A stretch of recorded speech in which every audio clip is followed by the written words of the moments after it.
Hello guys, WhatsApp, it's Asif here again. So আজকে আবার একটা ফটো নিয়ে এসেছি যেটা তোমার পার্সপেক্টিভকে চেঞ্জ করে দেবে, যেভাবে তুমি এই পৃথিবীটাকে দেখছিলে চেঞ্জ করে দেবে। তো দেখো ভালো করে।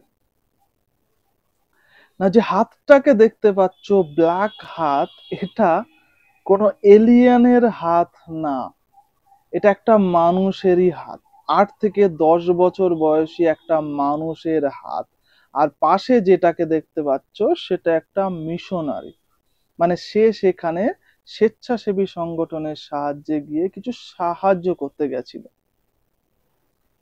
না, ফটোটা 1980 সালে উগান্ডাতে তোলা, যখন সেখানে বিরাট পরিমাণে অনাহার চলছে, কারণ বৃষ্টি হয়নি, দুর্ভিক্ষ অ্যান্ড আরো অনেক জিও পলিটিক্যাল কারণের জন্য সেখানে এই সমস্যাটা হচ্ছিল।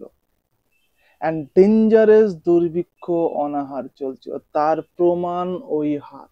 জাস্ট ভাবো, একটা 8 থেকে 12 বছর বয়সী ছেলের হাত ওটা।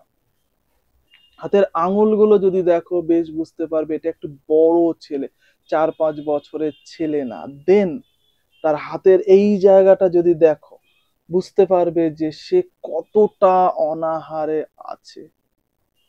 1980 সালে একজন ফটোগ্রাফার তোলে, মাইক মিলে অর সামথিং নাম তার। 1980 সালে ওয়ার্ল্ড প্রেস ফটোগ্রাফি অ্যাওয়ার্ডও পায় ফটোগ্রাফি অফ দ্য ইয়ার হিসাবে।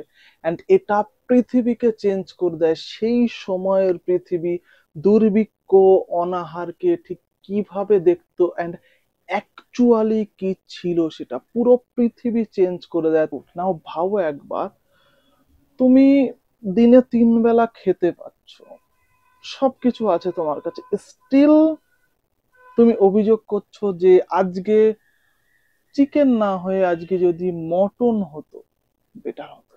আজকে আমি স্টার মলে যাব না, আজকে আমি আইনক্সে যাব, or something like that.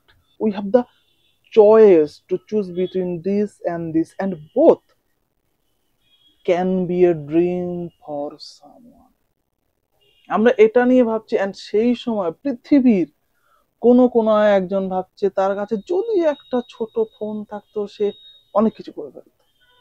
Just African যে কান্ট্রি গুলো আছে সেখানকার যদি কিছু ফটো অ্যান্ড রিসেন্ট ভিডিও দেখো, পাগলা হয়ে যাবে যে এখনো স্টিল ইন 2025-এ এই পৃথিবীতে এমন কিছু মানুষ আছে যে কি কষ্টে দিন কাটাচ্ছে। তো কথা একটাই, একটা ফটো সারা পৃথিবীকে চেঞ্জ করে দিতে পারে। যদি তোমাকে চেঞ্জ করে সেটা ভালো, একটু অন্যভাবে সবকিছুকে দেখার চেষ্টা করো। যেটা পেয়েছো, যেটা আছে, it's more than enough. We are fortunate for what ever we have. So perspective change করো, লিটল বিট, বলছি না টোটালি। পৃথিবীটাকে একটু অন্যভাবে দেখার চেষ্টা করো। মেবি একটা নতুন মানুষ বের হবে তোমার মধ্যে থেকে, যেটাকে তুমি জানো না, তুমি চিনতে না। সবাইকে একটু অন্যভাবে দেখার চেষ্টা করো, জাস্ট রিকোয়েস্ট।